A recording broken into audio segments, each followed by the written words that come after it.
Hello everyone, very good morning to all of you. जल्दी से audio video बता देंगे। ऑडियो वीडियो सही है।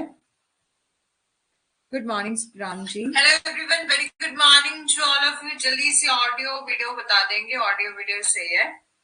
ठीक है, चलो बढ़िया। Good morning. और आगे बढ़ने से पहले मैं आपको बता देना चाहती हूँ, ये हमारा व्हाट्सएप ग्रुप है, टेलीग्राम ग्रुप है। इनमें से आप कहीं भी ज्वाइन नहीं हुए हैं तो हो जाएंगे। यदि आप हमारा कोर्स परचेज करते हैं, आपको मिलते हैं नोट्स, पीवाई के वेदांत 100+ मॉक टेस्ट। एंड ये रहा हमारा कोड। यदि आप इसको यूज करेंगे तो आपको 10% ऑफ मिलेगा। ठीक है, आज हम यूनिट 4 स्टार्ट करने जा रहे हैं। ठीक है, और आज से लेकर आज देखते हैं कि किस तरह से सिस्टम रहता है। और आगे आने वाली जितने भी क्लासेस होंगी वो लगभग 2 आवर की जो है वो रहेंगी। ठीक है, और सुखराम जी कैसे हैं? आपको ज्ञात होगा या आपको पता लग गया होगा कि ऑनलाइन फॉर्म्स फिल होना स्टार्ट हो गए हैं। ठीक है, 10 मई जो है उसकी लास्ट डेट है। ठीक है, और साथ ही साथ डेट ऑफ एग्जामिनेशन एक ही है, 16 जून। ठीक है, 16 जून को एक ही दिन आपका एग्जाम होगा। और साथ ही साथ जो है आपका जर्नल की फीस है 1150 रुपए। ओबीसी ईडब्ल्यूएस जर्नल उसकी 600 है।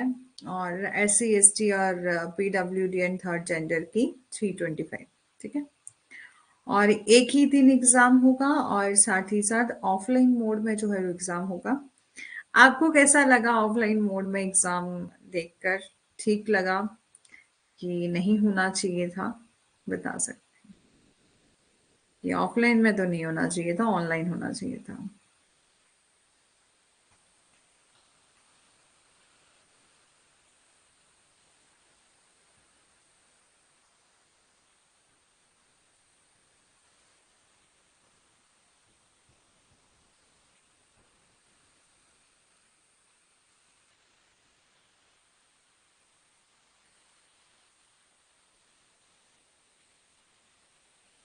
लास्ट डेट कितनी बताई? 10 मई है ना? 10। चलो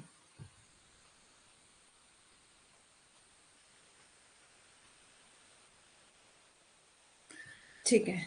ठीक नहीं लगा मैम? ऑनलाइन ठीक था? अच्छा, जब ऑनलाइन था तो लगभग स्टूडेंट कहते थे ऑफलाइन होना चाहिए एग्जाम। चलो देखते हैं, जो भी हो ठीक होता है ना? जो और एग्जाम एक ही दिन होगा, शिफ्ट हो सकती है डे, मतलब मॉर्निंग इवनिंग, लेकिन एग्जाम एक ही दिन होगा 16 जून को। ठीक है, तो तैयार हो जाइए 16 जून को। ठीक है, और लगभग हम अपना सिलेबस जो है वो 15 मई तक कवर कर लेंगे। उसके बाद आपके पास 15 मई से लेकर 16 जून तक लगभग एक मंथ का टाइम रहेगा, जिसमें आप अपनी रिवीजन कर सकते हैं, एमसीक्यू प्रैक्टिस जो है वो कर सकते हैं। ठीक है, जितना भी हमें अलॉट होगा उतना तो हम भी करवाएंगे। ठीक है, चलो स्टार्ट करते हैं। क्रिमिनल लाइबिलिटी, आज हम लॉ ऑफ क्राइम डिस्कस करने जा रहे हैं। ठीक है, बहुत इजी है, इंटरेस्टिंग है। ठीक है, और डिस्कस कर लेते हैं। General principle and type of criminal liability क्या है? तो बोला है कि हमारे समाज में अक्सर अपराध होते हैं जो कि मानवता के सिद्धांत के खिलाफ है। ठीक है, कि in our society crime is often taken place which against the principle of humanity. A person convicted for a crime, जिस भी पर्सन को कन्विक्ट किया जाता है, जिस भी पर्सन के खिलाफ दोष सिद्धि होती है कि उस पर्सन ने यह अपराध किया है, वो क्रिमिनली लाइबल ठहराया जाता है, कि उसकी ये क्रिमिनल लाइबिलिटी जो है वो बनती है। द जर्नल प्रिंसिपल एक्टिस रिया मिन्स रिया बहुत ही इंपॉर्टेंट रोल प्ले करते हैं जब डिसाइड करना हो किसी पर्सन की क्रिमिनल लाइबिलिटी को। तो crime, there are lot of evils in our society, कि हमारे समाज में ढेर सारी बुराइयां हैं। ठीक है, उसी तरह से है हमारा एक क्राइम। ठीक है, जिसी को हम क्राइम कहते हैं। जो भी हमारे कानून के खिलाफ है उसको हम जो है वो क्राइम कहते हैं। कोई भी यूनिवर्सल डेफिनेशन नहीं है क्राइम की। ठीक है, no universal accepted definition of a crime. However certain act individual, जो कि इंडिविजुअल के द्वारा किए जाते हैं, ग्रुप ऑफ पीपल के द्वारा किए जाते हैं, जो उस एक्ट, वो एक्ट जो कि किसी इंडिविजुअल के द्वारा किया जाए, ग्रुप ऑफ पर्सन के द्वारा किया जाए या पीपल के द्वारा किया जाए, जो कि हार्म कर रहा है किसी पर्सन, पब्लिक को। ठीक है, किसी पब्लिक को और डिस्टर्ब कर रहा है शांति और ट्रैंक्विलिटी, यानी कि समाज में शांति और शांति को बाधित जो है वो करता है, ठीक है, तो उसको हम जो है वो क्राइम कहते हैं। The person who commit a crime, ठीक है, जो भी पर्सन होता है जो कमिट करता है क्राइम को, उसको पनिश किया जाता है एज पर लॉ, ठीक है। So that such activity do not repeat, ताकि अब किसी को पनिशमेंट क्यों दी जाती है, ताकि वो रिपीट ना करे, जो भी ऑफेंस वो हो रहे हैं उनको रिपीट ना करे। इन जर्नल में हम बात करें, following act can we consider as a crime, कि कौन से एक्ट को हम क्राइम कंसीडर करते हैं जो कि पब्लिक ऑर्डर के खिलाफ हो, जैसे अब्यूज किया जा रहा है और ऑब्स्ट्रक्शन पैदा की जा रही है पब्लिक के प्रॉपर्टी में, इंजरी की जा रही है यानी कि हानि पहुंचा रही है पब्लिक को, और अटैक किया जा रहा है किसी इंडिविजुअल की एनेक्सिंग और their right, attack upon a property of individual और अपॉन राइट एसोसिएटेड विद, ठीक है, कि हमारे समाज में ढेर सारी बुराइयां हैं जिन्हीं को हम क्या कहते हैं, अपराध कहते हैं, उसी में से एक को हम क्राइम जो है वो कहते हैं। कोई यूनिवर्सल डेफिनेशन नहीं, ठीक है, कोई यूनिवर्सल डेफिनेशन नहीं है, कोई भी सर्टेन एक्ट किया जा रहा है जिससे इंडिविजुअल और ग्रुप ऑफ पीपल जो है वो हार्म हो रहे हैं, जो लोग हैं उनकी शांति और सुरक्षा जो है वो कहीं ना कहीं डिस्टर्ब हो रही है, उसे हम जो है वो क्राइम कहते हैं, ठीक है। आजकल स्टूडेंट जो है क्लास में नहीं आ रहे हैं, है ना, क्या पता फसल का टाइम है ना, गेहूं बोई गई है, वो पक गई है, और सब स्टूडेंट्स लगभग जो है वो गांव में जो लोग रहते हैं उनको बहुत ज्यादा काम चल रहा है, ठीक है। लगभग यही वो मंथ होता है जिस महीने, बैसाख का महीना, जिस महीने जो है वो फसल काटी जाती है। हमारे यहाँ भी काम चल रहा है ना, तो इस कारण स्टूडेंट जो है वो लाइव क्लास अटेंड नहीं कर पा रहे हैं, बट कोई बात नहीं, ठीक है। दस crime can B dual in nature, जो क्राइम है आपका सिविल भी होता है, क्रिमिनल भी होता है, ठीक है।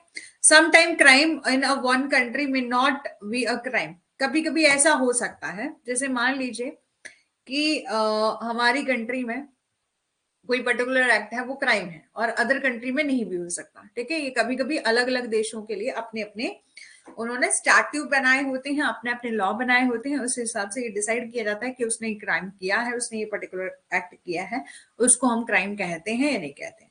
According to sociologist, a crime can be against human body, कि क्राइम जो है वो अगेंस्ट ह्यूमन बॉडी होता है, प्रॉपर्टी होता है, पब्लिक पीस होता है, रिलीजन होता है, और family morals of society, conservation of resources of the society. कि समाज शास्त्र के अनुसार जो है वो एक अपराध मानव शरीर, संपत्ति, सार्वजनिक स्थान और धर्म और परिवार, समाज की नैतिकता और समाज के संसाधन के संरक्षण के जो है वो खिलाफ हो सकता है। डेफिनेशन ऑफ क्राइम की हम बात करें, according to sir William Blackstone, crime एक ऐसा एक्ट होता है जो कि कमिट और ओमिट किया जाता है और in violation of a public law, forbidding और कमांडिंग इट। अपराध एक ऐसा कार्य है जो कि सार्वजनिक कानून सार्वजनिक कानून के उल्लंघन में किया और या छोड़ दिया गया है, और इसे मना या आदेश जो है वो देता है, ठीक है। इसको फॉरवर्ड किया जाए, मतलब ऐसा कोई एक्ट जिसको लॉ के द्वारा फॉरवर्ड किया गया है कि आप जो है वो नहीं कर सकते, उसको हम क्राइम कहते हैं। और फिर है आपका अकॉर्डिंग टू स्टीफन ने कहा कि क्राइम क्या है, वायलेशन ऑफ राइट है, ठीक है। अपराध क्या है, अधिकार का उल्लंघन है।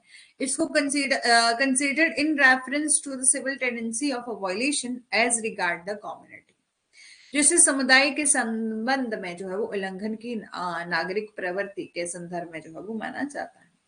Crime is a violation of a right, considered in reference to the civil tendency of a violation as regard to community.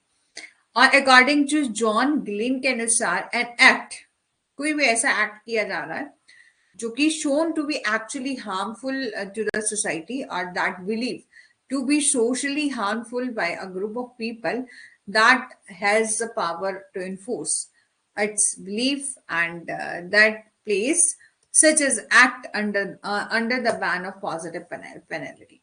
एक ऐसा कार्य जो कि वास्तव में समाज के लिए हानिकारक साबित हुआ है या जिसे लोगों के एक समूह के द्वारा जो है वो सामाजिक रूप से हानिकारक माना जाता है, जिसके पास अपनी मान्यताओं को लागू करने की शक्ति है और जो इस तरह के कार्यों को सकारात्मक दंड के प्रतिबंध के जो है वो रखता है। According to professor S W Keeton, ठीक है, के अनुसार crime today would seem to be any undesirable act. ठीक है, कि आज अपराध जो है वो कोई भी अवांछनीय कार्य प्रतीत होता है, which the state find most convenient to correct by the institution of proceeding for the inflicting or infliction of penalty instead of leaving the remedy to the discretion of some injured person. ठीक है, कि आज एक अपराध जो है वो कोई अवांछनीय कार्य प्रतीत होता है जिससे राज्य को किसी घायल व्यक्ति के विवेक पर उपाय छोड़ने या के बजाय जुर्माना लगाने के लिए आगे बढ़ने की संस्था द्वारा सही करना या सबसे सुविधाजनक जो है वो लगता है. According to section 40 of IPC में जो है वो डिफाइन करा गया है, an offence did not a thing made punishable by the court. एक ऐसा अपराध कोड के अनुसार, यानी कि जो अपराध है वो इंडियन पेनल कोड के में दंडनीय बनाई गई चीज को दर्शाता है, कि ऐसा कोई एक्ट जो कि क्या है, पनिशेबल इन नेचर है. और according to Halsbury law of England, crime is a unlawful act. Crime क्या है, अनलॉफुल एक्ट है, गैर कानूनी एक्ट है और डिफॉल्ट है. ठीक है, which is an offence against the public rendered the person guilty of act default liable to legal punishment. एक अपराध एक गैर कानूनी कार्य या डिफॉल्ट है जो कि जनता के खिलाफ एक अपराध है और व्यक्ति को इस कार्य का दोषी जो है वो ठहराता है और कानूनी सजा के लिए उत्तरदायी है. ठीक है, अब role of government in society. Development of crime can largely be due to the role of law and the government itself in the society. के अपराध का विकास जो है वो काफी हद तक समाज में कानूनों और समाज सरकार की भूमिका के कारण जो है वो हो सकता है. जब कोई अपराध होता है तो सजा सरकार के हाथों में छोड़ दी जाती है. जब भी आपको पता है कि जब भी ऑफेंस होता है तो सजा कौन देता है, गवर्नमेंट देती है. ठीक है, हम लोग खुद थोड़ी ना देते हैं, कहीं ना कहीं गवर्नमेंट ही देती है. ठीक है, गवर्नमेंट माने जो हमारी जुडिशरी होती है वो सजा देती है. और the punishment when a crime take place is left on hand of a government. कि जब कोई अपराध होता है तो सजा सरकार के हाथों पर छोड़ दी जाती है और the government is guided by the policies and rules that have promulgated to protect the welfare of a majority or the greater goods. Good. ठीक है, कि सरकार उन नीतियों और नियमों द्वारा निर्देशित होती है जिसने जिन्हें बहुमत या अधिक से अधिक भलाई के कल्याण की रक्षा के लिए प्रख्यापित किया गया. Very often crime are creation of a government. कि क्राइम क्या है, creation of crime are creation of government policy and the government in power to forward a man to bring about the result which are against its policies. ठीक है, ये बोला कि अक्सर अपराध सरकारी नीतियों का निर्माण करते हैं. जैसे कि अब क्राइम से निपटने के लिए गवर्नमेंट को पॉलिसीज तो बनानी पड़ेगी.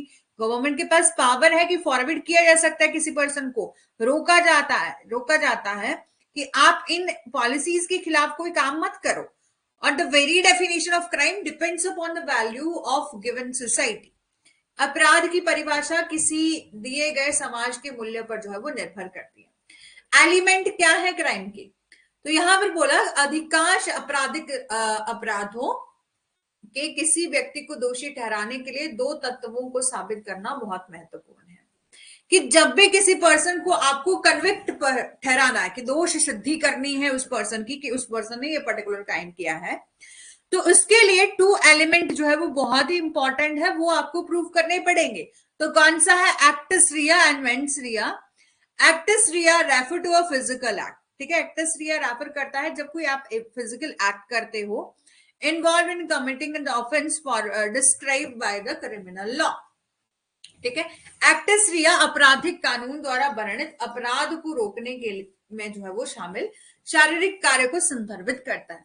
Mains rea mean accuse person has the intent. कि मेंस रिया मतलब जो एक्यूज पर्सन था, जिसने कोई अपराध किया, उसकी इंटेंशन थी, उसके माइंड में था, उसकी इंटेंशन थी कि वो कमिट करना चाहता किसी ऑफेंस को. उसको नॉलेज था कि मैं ये एक्ट कर रहा हूं, इससे क्या होगा, किसी दूसरे पर्सन की जान जा सकती है, उस पर्सन को चोट पहुंच सकती है. The intention of a person to commit a crime means a person mean to do something wrong और न्यू. कि वो पर्सन जो कुछ करने जा रहा है वो जानता है कि मैं जो करने जा रहा हूं वो गलत है. और should have foreseen the result of wrongful act, और इसका मतलब है कि वो गलत, ठीक है, और जिस एक्ट को मैं करने जा रहा हूं जिसका रिजल्ट क्या निकलेगा, रॉन्गफुल ही निकलेगा, गलत ही निकलेगा, मैं जो काम कर रहा हूं वो गलत है। उस पर्सन को पता था फिर भी उस पर्सन ने क्राइम किया, इट मीन्स उसकी इंटेंशन थी कि वो क्राइम करना चाहता है। Intention is not the same as a motive, intention और मोटिव सेम नहीं हो, मोटिव होता है उद्देश्य, इंटेंशन होती है कि मंशा, जैसे, ठीक है, आगे बहुत डिटेल में समझाऊंगी कि इंटेंशन और मोटिव में क्या क्या डिफरेंस होता है। और motive can be understood as a reason, कि मोटिव के लिए आपके पास रीजन होता है कि मैं चोरी करना चाहता हूं क्योंकि मेरा उद्देश्य क्या है, मैं ज्यादा से ज्यादा पैसे इकट्ठा करूं, ठीक है, इसलिए चोरी करना चाहता हूं। तो motive can be understood as reason that a person commit a crime, ठीक है, कि उस पर्टिकुलर रीजन के लिए जो है वो क्राइम कमिट करना चाहता हूं, ठीक है। While intent refer to person state of mind and willingness to break the law, देखो यहीं पर समझा दिया है, देखो बोला है मोटिव कैन बी अंडरस्टूड, कि किसी पर्सन को पता है कि मैं पैसे इकट्ठा करना चाहता हूं, ये उसका मोटिव है, उस रीजन से वो क्राइम कमिट कर रहा है, क्या कर रहा है, चोरी कर रहा है।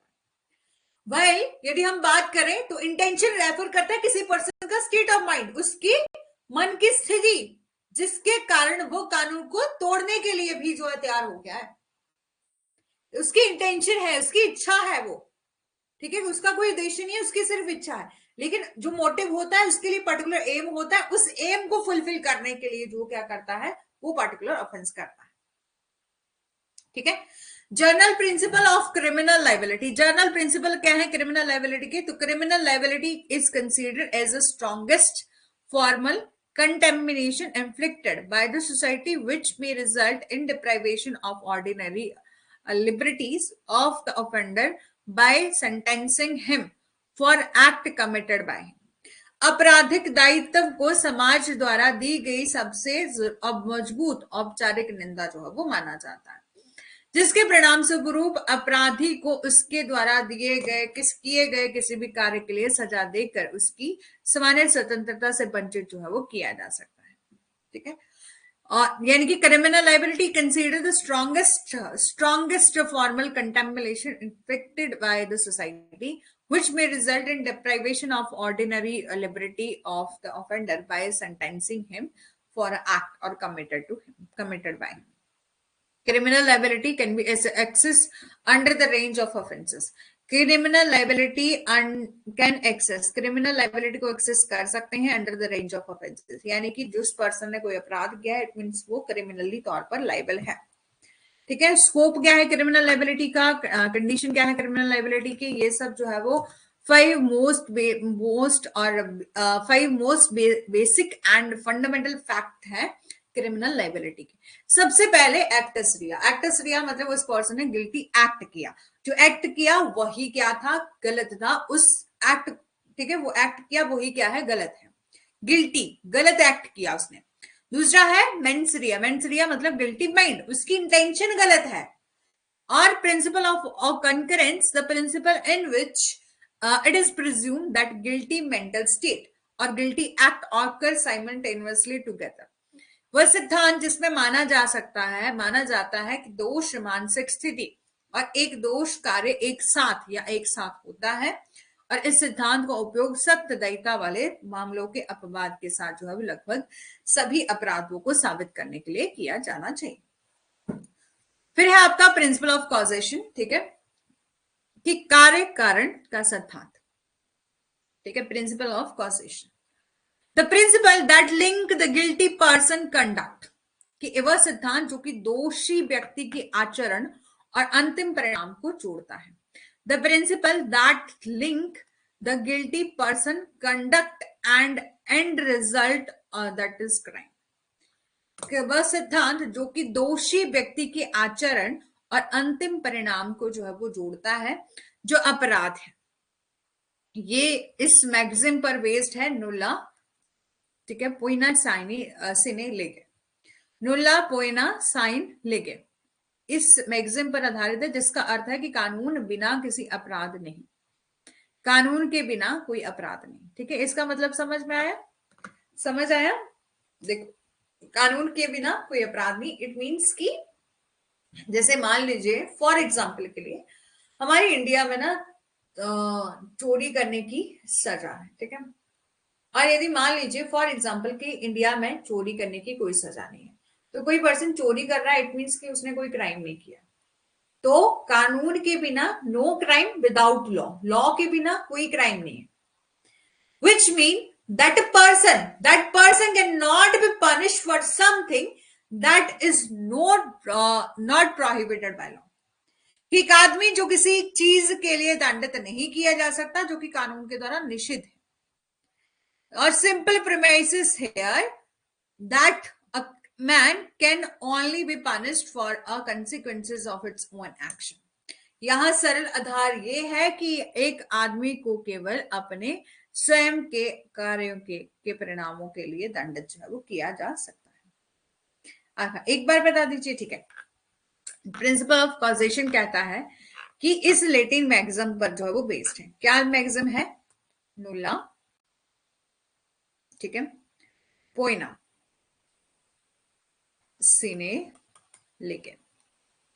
इट मीन्स कि नो क्राइम विदाउट लॉ, बिना लॉ के, बिना कानून के कोई क्राइम नहीं है। जैसे फॉर एग्जाम्पल के लिए मान लीजिए इस टाइम, ठीक है, इस टाइम कोई अपराध है, जैसे फॉर एग्जाम्पल के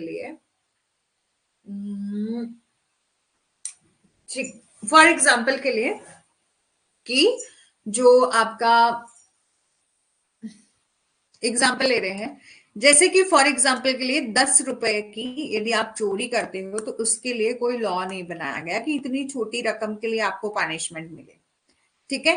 कि अभी तक ऐसा कोई कानून नहीं बना है जिसमें ये बोला गया कि 10 रुपए की आप चोरी करते हो तो उसके लिए आपको सजा होगी, ठीक है। तो अभी तक उस पर्सन ने 10 रुपए की चोरी की है, उसने ऑफेंस नहीं किया, ठीक है, उसने कोई ऑफेंस नहीं किया। लेकिन कल को लॉ आ जाता है कि 10 रुपए की चोरी भी यदि कोई करता है तो वो भी ऑफेंस होगा, तो उसको ऑफेंस या क्राइम जो है वो माना जाएगा। यानी कि नो क्राइम विदाउट लॉ। जब जब लॉ नहीं है तो क्राइम भी नहीं है, उस एक्ट के लिए कोई क्राइम नहीं है। लेकिन जैसे ही लॉ है, यानी कि लॉ बना दिया गया है, तो उस एक्ट को हम क्राइम कहेंगे। समझ आ गया? Which mean man cannot be punished for something that is not prohibited by law. Simple premises here, it is that a man can only be punished for the consequences of its own action। कि यहाँ सरल आधार ये है कि एक आदमी को केवल अपने स्वयं के कार्यों के परिणाम स्वरूप, परिणामों के लिए जो है वो दंडित किया जा सकता है। दूसरा है principle of resulting harm. This is the principle that state that a person can only be held responsible for the actual result of a crime and not for the presumption or assumption laid against him। कि ये सिद्धांत वह है जो कहता है कि किसी व्यक्ति को केवल अपराध के वास्तविक परिणामों के लिए जिम्मेदार ठहराया जा सकता है, न कि उसके खिलाफ लगाए गए अनुमानों और मान्यताओं के लिए। समझ आया? इट मीन्स कि प्रिंसिपल ऑफ रिजल्टिंग हार्म ये कहता है यदि इस पर्सन ने कोई एक्ट किया है तो उसको उसी एक्ट के लिए रिस्पॉन्सिबल ठहराया जाएगा, जिम्मेदार ठहराया जाएगा। आप अपनी assumption और प्रिजम्पशन होता है कि हमने मान लिया कि उस पर्सन ने ये एक्ट किया, उसने मान लिया कि उस पर्सन ने वो क्राइम किया है।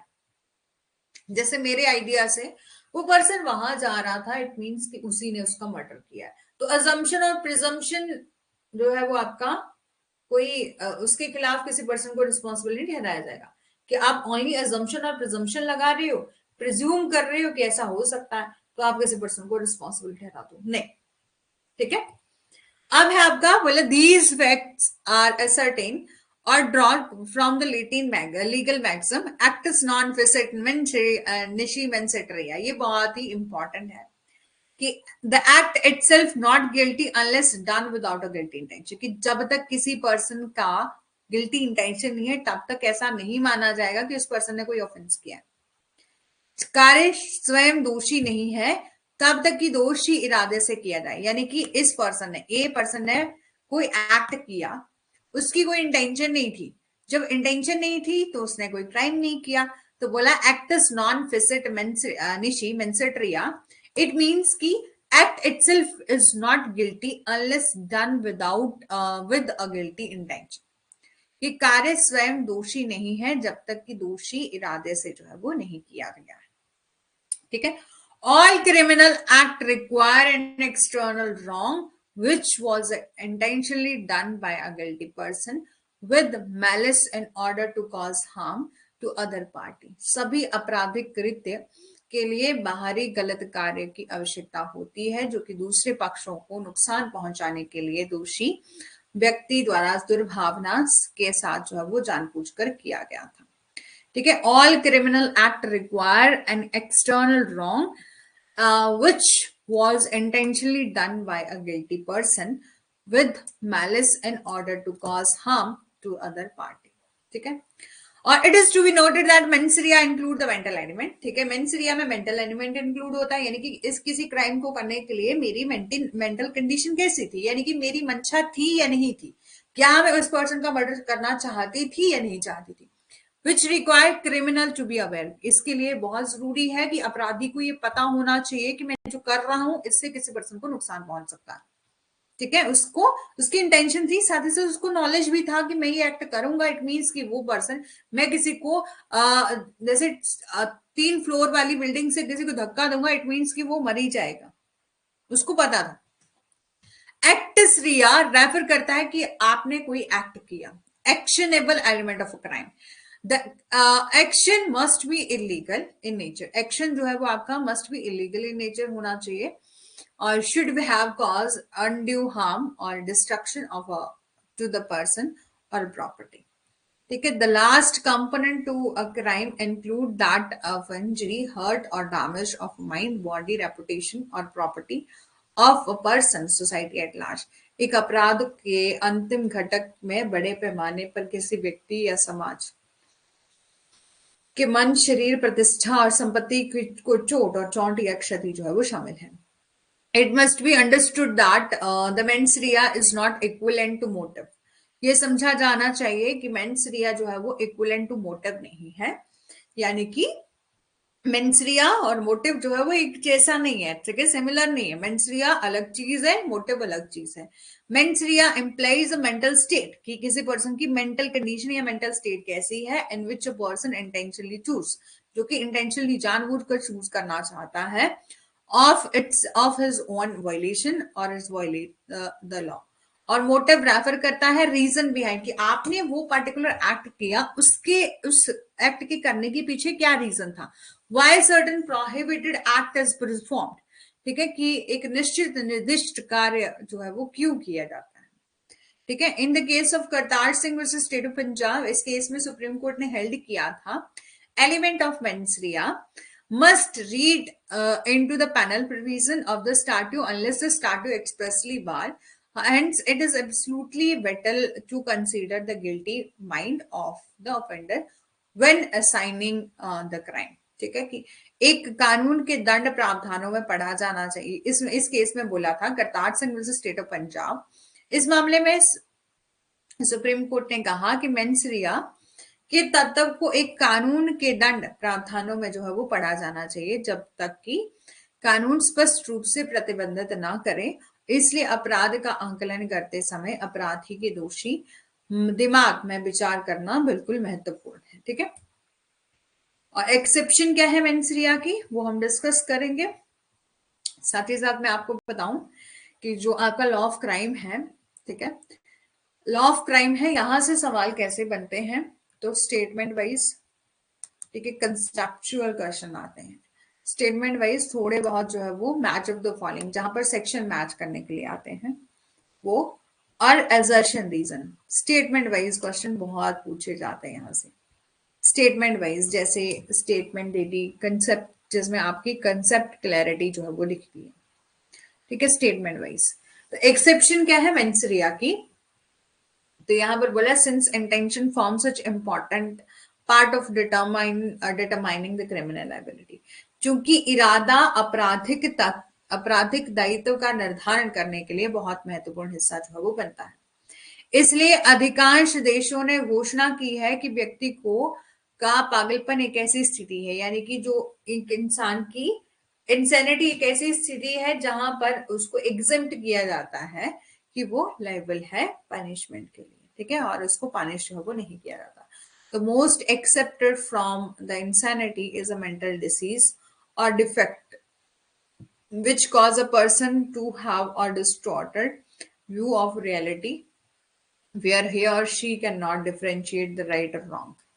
ठीक है, कि एक्सेप्शन क्या है मेंसरिया की, यदि मेंसरिया को तब नहीं देखा जाएगा जब कोई पर्सन पागल है. अब जो पर्सन जो अनसाउंड माइंड है, जिसको पता ही नहीं क्या चीज सही है क्या गलत है, वो राइट एंड रॉन्ग में डिफरेंस ही नहीं जान सकता. ठीक है, तो राइट एंड रॉन्ग में डिफरेंस ही नहीं जान सकता. ठीक है, तो उसके लिए उसको एक्सेप्शन दी है, एक्सेप्शन टू द मेंसरिया.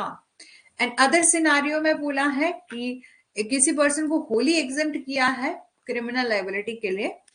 ठीक है, और concise mind does not control the bodily movement और फंक्शन विच इज कॉल्ड ऑटोमेटिज्म. ठीक है, उदाहरण के लिए जैसे कोई किसी को नींद में चलने की बीमारी होती है ना, तो उसको पता नहीं होता कि मैं नींद में क्या कर रहा हूँ, किसी को धक्का लगा दिया नींद में चलते चलते या कुछ भी कर दिया, तो उसके लिए उस पर्टिकुलर केसेस में भी जो है वो एक पर्सन को होली एग्जाम्प्ट किया गया है कि यदि आप इस तरह की कोई एक्ट करते हो तो आपको क्रिमिनल लायबल नहीं ठहराया जाएगा. In such rare cases the person may be acquitted of all criminal charges given that their state of mind is proven beyond the reasonable doubt. कि ऐसे दुर्लभ मामले में व्यक्ति को सभी आपराधिक आरोपों से बरी किया जा सकता है, और ये देखते हुए कि उसकी मन की स्थिति उचित संदेह से परे साबित होती है. Mental disorder such as a, देखिए यहाँ पर बोला कि जो मेंटल डिसऑर्डर है, मेंटल डिसऑर्डर यानी कि किसी पर्सन का मेंटली तौर पर वो सही नहीं है, उसको भी ऐसे केसेस में भी जो है उसको क्या किया है, ऐसी केसेस में इन सभी केसेस में भी उस पर्सन को एग्जेम्प्ट किया है कि ऐसा पर्सन यदि होगा तो उसको एग्जम्पशन मिलेगी और क्रिमिनली लायबल नहीं होगा. US supreme court Atkins versus Virginia का एक मामला था 2002 का, जिसमें wherein the sentence of capital punishment was held to be unconstitutional. कि किसी एक पर्सन था जिसको कैपिटल पनिशमेंट मिली थी और उसकी सजा को, मौत की सजा को असंवैधानिक माना गया था. हालांकि ऐसे लोगों को वास्तविक में पैरोल के मौके के बिना जो है वो जेल में आजीवन कारावास की सजा सुनाई जा सकती थी, क्योंकि मानसिक विकार वाले लोगों के मामले में मौत की सजा के बजाय सजा की मात्रा या परिमाण को कम करने की प्रथा को अधिकांश सामान्य कानून देशों में प्रयोग जो है वो किया जाता है. ठीक है, और in cases of strict liability मेंसरिया is not looked into all. कि सख्त दयिता के मामले में मेंसरिया को बिल्कुल भी नहीं देखा जाता, नियोक्ता को जिम्मेदार ठहराया जाता है, और यदि कर्मचारी नौकरी पर जो है वो घायल होता है तो इस बात की परवाह किए बिना कि नियोक्ता की ने सुरक्षा सावधानियों की कितनी सावधानी से पालन किया है, जबकि जब कर्मचारी को खतरनाक वातावरण में काम करने और काम खतरनाक तत्वों से निपटने के लिए जो है वो बनाया गया है, तो जिम्मेदारी नियोक्ता के कंधों पर होती है, जो कि आपका स्ट्रिक्ट लायबिलिटी का टॉट में पढ़ा है ना, स्ट्रिक्ट लायबिलिटी का कंसेप्ट कि ठीक है, कि भले ही आपने वो क्राइम ऑफेंस डायरेक्ट किया है नहीं किया, ठीक है, जैसे कि स्ट्रिक्ट लायबिलिटी का कंसेप्ट ये कहता है कि यदि आपने किसी पर्सन को अपॉइंट किया है, यदि उस पर्सन से कोई गलती हो जाए, ठीक है, तो आपकी भी सेम रिस्पॉन्सिबिलिटी रहेगी जिस पर्सन ने उसको नियुक्त किया है. ठीक है, ये जो आपका केस था रायलैंड वर्सेस फ्लेचर, उस केस में स्ट्रिक्ट लायबिलिटी का कंसेप्ट आया था, wherein the defendant was held liable for the damage caused by the engineer he had hired to build a reservoir nearby. कि रायलैंड वर्सेस फ्लेचर के case में भी क्या हुआ था कि प्रतिवादियों ने इंजीनियरों द्वारा, प्रतिवादी के इंजीनियर यानी कि उस पर्सन ने किसी को हायर किया था कि आप जो है वो क्या बनाओ, रिजर्वायर बनाओ। अब रिजर्वायर उन्होंने जैसे मर्जी बनाया, गलती हो गई, जिसके कारण जो है वो किसी दूसरे पर्सन की मिल थी उसमें पूरा पानी भर गया। फिर बाद में उसने तर्क दिया कि मैंने रिजर्वायर खुद थोड़ी ना बनाया, ये तो कॉन्ट्रैक्टर ने बनाया है, इंजीनियर ने बनाया। तो फिर कोर्ट ने हेल्ड किया कि चाहे किसी ने भी बनाया हो, आपकी लाइबिलिटी पर बना है, आपकी रिस्पॉन्सिबिलिटी पर बना है, आपके रिस्क पर बना है, इट मीन्स कि आप जो है वो लाइबल है। इवन हम बात करें, नेक्स्ट है MC Mehta versus union of India. तो आपको पता है एब्सोल्यूट लाइबिलिटी का कंसेप्ट, जिसमें ये कहा जाता है कि जहां पर इंटेंशन देखी नहीं जाती, कि इंटेंशन चाहे जैसी मर्जी हो, यदि आपके जैसे इंडस्ट्री वगैरह में कहीं पर भी जहां पर हजार्डस वर्क करवाया जाता है, तो यदि ऐसा कोई काम हो रहा है, मतलब ऐसा कोई एक्ट हो जाता है जिससे किसी वर्कर की जान चली जाती है, उसको परमानेंट या टेम्परेरी लॉस हो जाता है, तो आपकी वहां पर लाइबिलिटी बनती है एज ओनर होने के नाते। Bhopal gas strategy here in absolute liability is introduce the guilty of intention of guilty party is immaterial to a crime, especially when it affects the population as whole as writ, ठीक है, is a case of the MC Mehta versus union of India. ठीक है, आपका बोला next important element क्या है criminal के law का, is that the bar against exposition या ऑफ एक्स पोस्ट फैक्टर law where in a person may be condemned, ठीक है, for an act that he perform which at the time was not criminal in nature. आपराधिक कानून में अगला सबसे महत्वपूर्ण तत्व या पूरा व्यापी कानूनों को लागू करने के खिलाफ जो है वो रोक है, जिसमें व्यक्ति को उस कार्य के लिए दोषी ठहराया जा सकता है जो उसने किया था, या उस समय प्रकृति में अपराध नहीं था लेकिन अब कानून के खिलाफ है।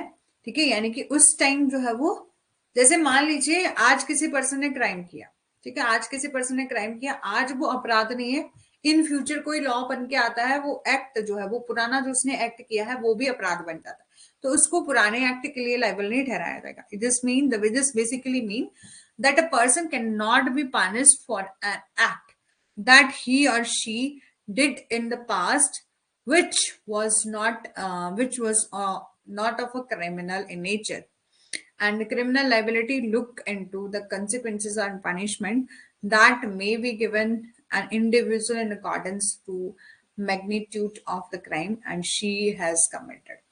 कि ये कहा कि आपराधिक कानून में अगला सबसे महत्वपूर्ण तत्व पूरे व्यापी कानूनों को लागू करने के खिलाफ जो है वो रोक है, जिसमें किसी व्यक्ति को उस कार्य के लिए दोषी ठहराया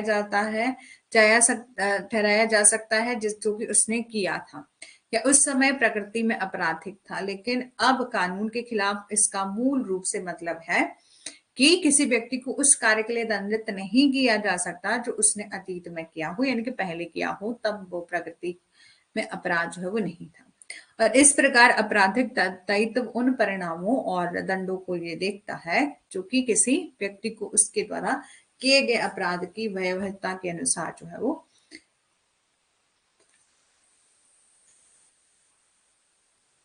दिए जा सकते हैं। ठीक है, अब टाइप ऑफ क्रिमिनल लायबिलिटी क्या है, इंडिविजुअल क्रिमिनल लायबिलिटी। इंडिविजुअल का क्या मतलब है कि जैसे फॉर एग्जांपल के 4 दोस्त हैं ए बी सी डी, वो एक ही फ्लैट पर रहते हैं, वो स्टडी करते हैं सेम कॉलेज में। एक दिन क्या हो गया कि ए उनके बीच में किसी समस्या के कारण डी को हरा देता है। इस मामले में ए गैर कानूनी कार्य के लिए उत्तरदायी होगा, ठीक है, ठीक है, in this case A will be liable of unlawful act B and C not be liable. यानी कि देखो, इंडिविजुअल क्रिमिनल लाइबिलिटी का क्या मतलब है कि कोई ऑफेंस जो है वो अनलॉफुल एक्टिविटी कमिट की जा रही है किसी इंडिविजुअल के द्वारा, एक पर्सन के द्वारा या ग्रुप ऑफ इंडिविजुअल के द्वारा। तो व्हेन इंडिविजुअल जो क्राइम कमिट करता है, देन वो ही जो है वो रिस्पॉन्सिबल होता है क्रिमिनल लाइबिलिटी के लिए जो उसने क्राइम कमिट किया होता है। ग्रुप क्रिमिनल लाइबिलिटी का क्या मतलब है कि जब एक से ज्यादा लोग मिलकर कोई क्राइम करते हैं, मिलकर इन्वॉल्व होते हैं। Group criminal liability is just contradictory to a individual criminal liability. In crime where 2 or more people are involved, जब 2 या 2 से ज्यादा लोग जो है वो इन्वॉल्व होते हैं in the commission of a crime, such case all people are liable for committing a crime in group liability along with the direct participant or indirect participant are also through the punishment in the crime committing by a group or can be the same for all or different based on their the role in a crime. कि समूह जो है वो आपराधिक दायित्व व्यक्तिगत आपराधिक दायित्व के लिए विरोधाभासी है। जैसे जब दो या दो से ज्यादा लोगों के द्वारा क्राइम कमिट किया जाता है, ठीक है, तो उसको हम तो उनके उस क्राइम को करने के लिए दो या दो से ज्यादा लोगों की ज्वाइंट लायबिलिटी होती। जैसे जब दो या दो से ज्यादा लोग डायरेक्ट और इनडायरेक्ट तरीके से पार्टिसिपेट करते हैं और किसी क्राइम को करते हैं तो इट मींस कि उनकी ज्वाइंटली लायबल है, ज्वाइंट लायबिलिटी की बनती है। मोस्ट ऑफ प्लान जो भी एक्ट किए जाते हैं, जो भी प्लानिंग के थ्रू या जो भी प्लानिंग के थ्रू ऑर्गेनाइज क्राइम होते हैं वो ग्रुप क्रिमिनल लायबिलिटी की कैटेगरी में आते हैं। in the Indian Penal Code 1860 provision regarding the group liability have been covered under the joint liability. Section 34-38 of IPC 1860 embodies the principle of joint liability in committing crime.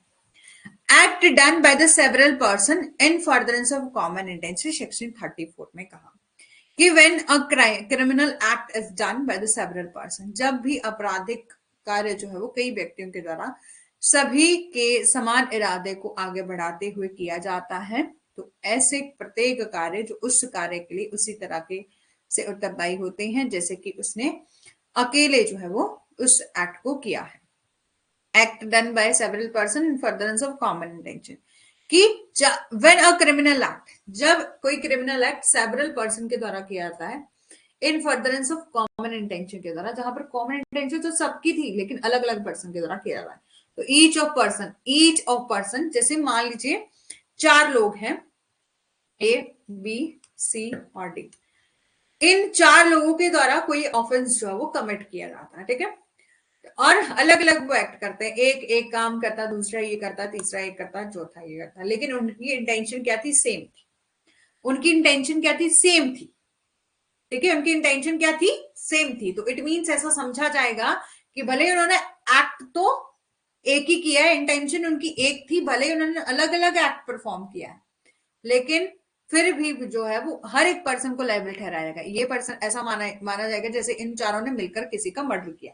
It means ए ने अलग से murder किया, B ने भी किया, सी ने भी किया, डी ने, मतलब उनको सेवरल ईच पर्सन जो है वो लायबल माने जाएंगे in the same manner if it were done by him alone, ठीक है। सेक्शन 35 ऑफ एक्ट कहता है this section cover an act which is criminal by reason, कि एक कार्य जो कि आपराधिक ज्ञान या इरादे से जो है वो किया जाने के कारण आपराधिक है को कवर करता है। An act which is criminal by reason of its being done with a criminal knowledge or intention, कि एक कार्य जो कि आपराधिक ज्ञान और इरादे से जो है वो किए जाने के कारण आपराधिक है को कवर करता है। As per the provision of this section, whenever an act, ठीक है, कि इस धारा के प्रावधानों के अनुसार जब भी कोई कार्य जो कि आपराधिक ज्ञान या इरादे से जो है वो किए जाने के कारण आपराधिक है, कई व्यक्तियों के द्वारा किया जाता है, तो ऐसे प्रत्येक व्यक्ति जो कि इस तरह के ज्ञान या इरादे के साथ अधिनियम में शामिल होते हैं तो उसी तरह के कार्य के लिए उत्तरदायी होते हैं, कि जैसे कि हर एक पर्सन ने अकेले उस पर्टिकुलर अपराध को किया है, ठीक है, कि as per provision of this section whenever an act, ठीक है, कि जब भी कोई कार्य जो किया जाता है which is criminal only by reason of its being done with a criminal knowledge, कि उसने कोई एक्ट किया, ठीक है, क्रिमिनल नॉलेज के साथ किया, क्रिमिनल इंटेंशन के साथ किया, done by the several person, एक से ज्यादा लोगों के द्वारा डन किया गया, each of person would join, ठीक है, हर एक पर्सन ने उस एक्ट को करने में ज्वाइन किया था और इस नॉलेज और इंटेंशन से किया था कि उस पर्सन की उनकी उस क्राइम को करने की उनकी इंटेंशन थी, तो उनको लायबल ठहराया जाएगा सेम मैनर में। इससे कोई फर्क नहीं पड़ता कि एक पर्सन बाहर जाके, जैसे पोस्ट मास्टर केस सबने सुना ना, पोस्ट मास्टर केस के बारे में सुना होगा, तो ये पोस्ट मास्टर के केस में जो वीरेंद्र घोष होता है वो कहता है कि मैं तो चलो दरवाजे पर खड़ा था, मैं तो देख रहा था कि कोई आ तो नहीं रहा, इट मीन्स भले ही आपने जैसे मर्जी किया, सेक्शन 34 का केस है वैसे तो वो, ठीक है, लेकिन आपकी इंटेंशन सेम थी, सेम मैनर में किया, तो इट मीन्स कि आपको बिल्कुल नॉलेज था, आप जो है वो क्रिमिनली लायबल जो है वो ठहराए जाओगे सब पर्सन सेम मैनर में, if act were done by him along with that knowledge or intention, ठीक है। Effect cause by the party or party by omission, section 36 में कहा है कि wherever the causing of certain effect or an attempt to cause the effect by an act or by omission is an offence, कि जहां किसी निश्चित प्रभाव के कारण उसका प्रभाव जो कि किसी कार्य द्वारा या चूक के द्वारा उत्पन्न करने का प्रयास या एक अपराध है, उसको ये समझा जाना चाहिए कि उसका प्रभाव उस प्रभाव का कारण जो है वो आंशिक रूप से किसी व्यक्ति के द्वारा या आंशिक रूप से एक चूक के द्वारा जो है वो एक अपराध है, कि wherever the causing of certain effect or attempt to cause that effect by act or by omission is an offense, it is to be understood that causing of effect partly by an act and partly by omission is the same offense, ठीक है। For example के लिए ए जानबूझकर Z की मौत का कारण बनता है और आंशिक रूप से जेड भोजन देने के लिए अवैध रूप से छोड़कर, यानी कि फॉर यहाँ पर देखो कि ए जो है वो उसकी इंटेंशन थी कि वो जेड की डेथ कर देना चाहता, तो उसने क्या किया कि जेड को खाना ही नहीं दिया, थोड़ा उसने खाना नहीं दिया और पार्टली उसने उसको पीटा, ठीक है, उसने थोड़ा बहुत उसको पीटा होगा, फिर उसको खाना नहीं दिया होगा, तो वो उसने क्या करा है, क्राइम कमिट किया है, मर्डर किया है। ए ने क्राइम मर्डर कमिट किया है, लेकिन पार्शली उसने खाना नहीं दिया, पार्शली उसने उसको बीटा, ठीक है, बीट किया, मारा, ठीक है।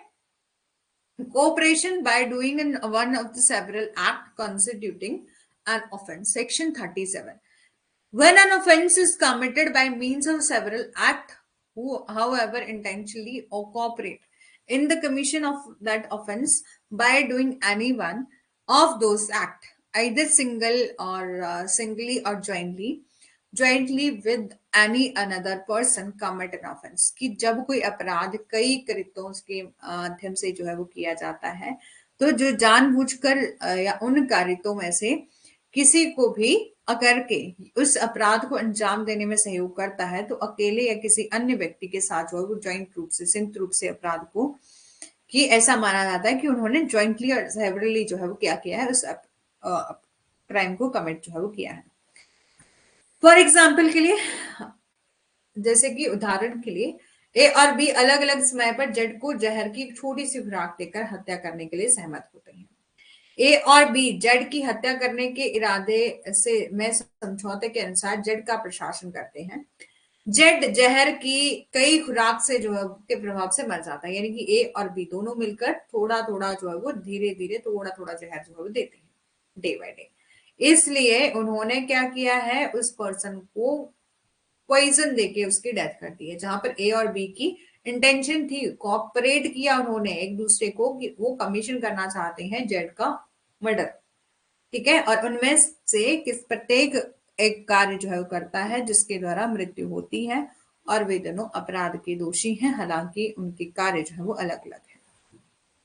Person concern in criminal act और may be guilty of different offences, section 38, कि where several person, ठीक है, where several person are engaged or concerned in the commission of a criminal act or they may be guilty of different offenses by means of that act। For example के लिए यहाँ पर बोला, उदाहरण के लिए एक गंभीर उत्तेजना की स्थिति में जो है वो जेड पर हमला करता है और जेड की हत्या केवल गैर इरादत हत्या होगी, क्योंकि बी जेड के प्रति प्रभावना रखता है और उसको मारने का इरादा रखता है और उसके उस उकसावे के अधीन नहीं है। जेड को मारने में ए की सहायता करता है और साथ ही साथ, हालांकि ए और बी दोनों जेड की मौत का कारण बनने में लगे हुए हैं। बी हत्या का दोषी है, ए केवल गैर इरादा, यानी कि उसकी क्या थी, ओनली कल्पेबल होमिसाइड के लिए जो है वो दोषी है। कंस्ट्रक्टिव लायबिलिटी क्या होती है? कंस्ट्रक्टिव लायबिलिटी क्विट सिमिलर होती है ग्रुप और जॉइंट लायबिलिटी से. It is based on a principal that a person is liable. ठीक है, ये इस प्रिंसिपल पर आधारित है कि वो पर्सन लायबल है. A law for the consequences of act of another, even though he has not done it himself. भले ही इसने इसे स्वयं नहीं किया हो. और कई बार यह पाया गया है कि अपराध करने वाला सिर्फ एक साधन है. वास्तविक और प्रमुख अपराधी एक और व्यक्ति था. जैसे कि उकसाना, अबेटमेंट करना, ये बहुत ही अच्छा एग्जाम्पल है कंस्ट्रक्टिव लायबिलिटी का. कंस्ट्रक्टिव लायबिलिटी के में क्या कहा जाता है कि जो कि ज्वाइंट लायबिलिटी के जैसे ही सिमिलर होता है, जहां पर कोई अपराध करने वाला व्यक्ति और होता है, इंटेंशन किसी और की होती है. ठीक है, इंटेंशन किसी और की होती है, जरिया किसी और को बना दिया जाता है. ठीक है, अबेटमेंट एक परफेक्ट एग्जाम्पल है किसका, कंस्ट्रक्टिव लायबिलिटी का. समझ आ गया, यहां तक समझ आ गया. एक केस है in Alauddin Miyan versus state of Bihar का. इस केस में एक्सप्लेन किया था importance of section 149 of Indian penal code. Supreme Court has observe that, Supreme Court ने ऑब्जर्व किया था इस सेक्शन में, create constructive liability and make every member of unlawful assembly liable for offense or offense committed in a course of occurrence, provided that the same were committed in the prosecution of common object or were such as a member of an assembly knew to be likely to commit it. कि जो section 149 के महत्व को उकसाते या समझते हुए supreme Court ने कहा कि जो आपका कंस्ट्रक्टिव लायबिलिटी है, ये सेक्शन जो है वो सेक्शन 149 आपका कंस्ट्रक्ट कर रहा है, क्रिएट कर रहा है कंस्ट्रक्टिव लायबिलिटी को. और मेक एवरी मेंबर की हर एक मेंबर जो कि अनलॉफुल असेंबली का है वो लायबल ठहराया जाएगा यदि उस पर्सन ने ऑफेंस कमिट किया है in the course of occurrence, provided that the same was or were committed in prosecution of offence common object, जहां पर हर एक पर्सन का कॉमन ऑब्जेक्ट था or such member of assembly knew to be likely committed. ठीक है, कि विषयते के सामान्य उद्देश्य के अभियोजन में जो है वो किया गया था. Rama Parsi versus another versus state of UP का केस है, जहां पर कोर्ट ने हेल्ड किया section 149 prescribe for a vicarious and constructive criminal liability for all member of unlawful assembly. Section 149 एक गैर कानूनी सभा अनलॉफुल असेंबली के सभी सदस्य के लिए परोक्ष या रचनात्मक दायित्व आपराधिक दायित्व निर्धारित करती है, जहां पर एक गैर कानूनी सभा के लिए किसी सदस्य के द्वारा उस सभा के सामान्य उद्देश्य के अभियोजन में अपराध किया जाता है और जैसे कि उस सभा के सदस्यों को उस उद्देश्य के अभियोजन में किए जाने की संभावना थी. Court held that Section 149 prescribed for the various vicarious or constructive criminal liability for all member of unlawful assembly, where an offence committed by any member of such an unlawful assembly in the prosecution of the common object of that assembly or such a member of assembly knew to be likely to committed in prosecution of an object. कि जहां गैर कानूनी सभा के किसी सदस्य द्वारा उस सभा के सामान्य उद्देश्य के अभियोजन में अपराध किया जाता है जिससे कि उस सभा के सदस्य ने को उस उद्देश्य के अभियोजन में किए जाने की संभावना थी. मोरओवर अ पर्सन मे कंस्ट्रक्टिवली लायबल, कि कौन कौन से केस में जो है वो एक पर्सन कंस्ट्रक्टिवली लायबल होता है यदि ऑफेंस जो है वो किया जाए. तो section 34 act done by person several person in furtherance of common intention. ठीक है, कि समान इरादे से कई व्यक्तियों के द्वारा अपराध किया गया, तो ऐसा माना लिया जाएगा कि हर एक पर्सन ने सेवरली तरीके से जो है वो ऑफेंस किया है. Section 121A being a member of conspiracy to commit such offence, कि इस तरह के अपराध को करने के लिए साजिश का सदस्य होना. Section 141 being member of unlawful assembly the member thereof knew that offense was likely to committed, कि गैर कानूनी सभा का सदस्य होने के नाते सदस्य को पता था कि अपराध होने की संभावना है. इसमें किसी भी कानून के निष्पादन या किसी भी कानूनी प्रकृति का विरोध करना, आपराधिक ताकतों से वश करना या आपराधिक बल का प्रदर्शन करना या कोई शरारत या आपराधिक अत्याचार करना, किसी भी व्यक्ति या संपत्ति को कब्जे में लेना या किसी व्यक्ति को वह करने के लिए मजबूर करना शामिल है कि वह कानूनी रूप से बाध्य जो है वो नहीं है। ठीक है, और इसी के साथ हमारा आज का सेशन यहीं तक था, और कल से जो है वो आपका 2 आवर का सेशन होगा। तो क्या आप 9 AM से क्लास ज्वाइन कर सकते हैं? तो 9 से ठीक रहेगा ना, 9 से लेकर 11 तक। ठीक है, 9 से 11 बजे तक जो है वो हम फ्री हो जाएंगे मॉर्निंग में। अदरवाइज फिर इस टाइम वैसे लगता है कि दोपहर हो गई है। तो क्या आप ज्वाइन हो सकते हैं?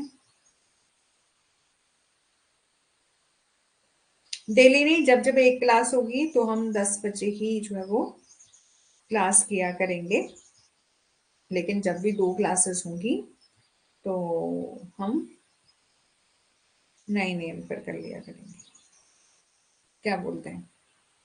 और साथ ही साथ अब तो एग्जाम होने वाला है, कुछ टाइम रह गया है। एक मिनट में चेक कर लेती हूँ।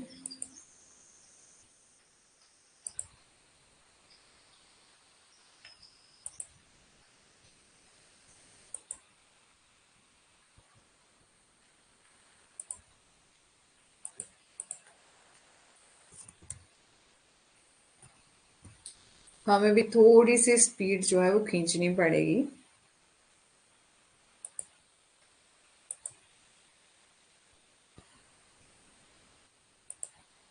कल हम करेंगे stages of crime and inchoate crime क्या होते हैं, एसेंशियल्स क्या है क्राइम के। आज ही कर लिया जाए कि कल करें? स्टेजेस ऑफ क्राइम क्या है, इनकोहेट क्राइम क्या है, और जनरल एक्सेप्शंस क्या है। इजी है।